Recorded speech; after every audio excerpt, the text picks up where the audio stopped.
Henry and the Elephant.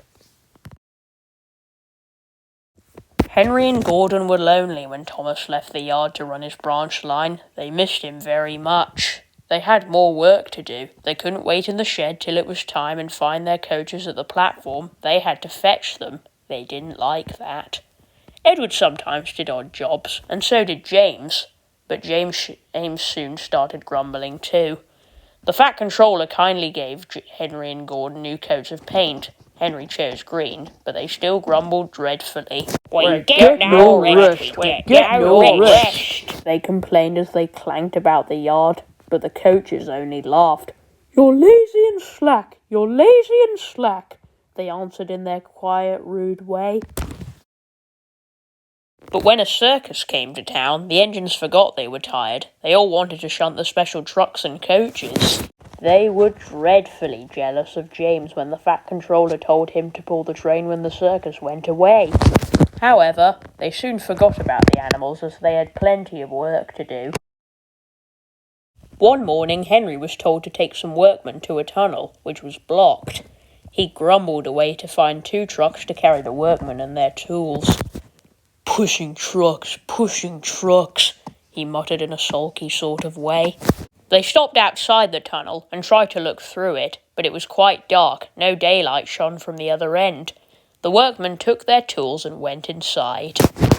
We went to the block and started to dig, but it grunted and moved, they said. Rubbish, said the foreman. It's not rubbish, it's big and alive. We're not going in there again. Right, said the foreman. I'll ride in a truck and Henry shall push it out. Whoosh, said Henry unhappily. He hated tunnels. He'd been shut up in one once, but this was worse. Something big and alive was inside. Peep, peep, peep, peep, peep, peep, he whistled. I don't want to go in. Neither do I, said his driver, but we must clear the line. Oh dear, puffed Henry as they slowly advanced into the darkness. Bump! Henry's driver shut off steam at once.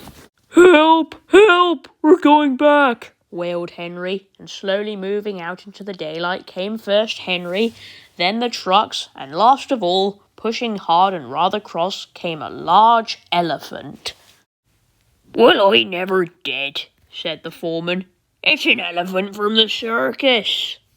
Henry's driver put on his brakes and a man ran to telephone for the keeper. The elephant stopped pushing and came towards them. They gave him some sandwiches and cake, so he forgot he was cross and remembered he was hungry. He drank 3 buckets of water without stopping, and was just going to drink another when Henry let off steam. The elephant jumped, and whoosh! He squirted the water over Henry by mistake. Poor Henry. When the keeper came, the workmen rode home happily in the trucks, laughing at their adventure, but Henry was very cross. An elephant pushed me, an elephant hooshed me, he hissed. He was sulky all day, and his coaches had an uncomfortable time. In the shed, he told Gordon and James about the elephant, and I am sorry to say that instead of laughing and telling him not to be silly, they looked sad and said, "You poor engine. You've been badly treated."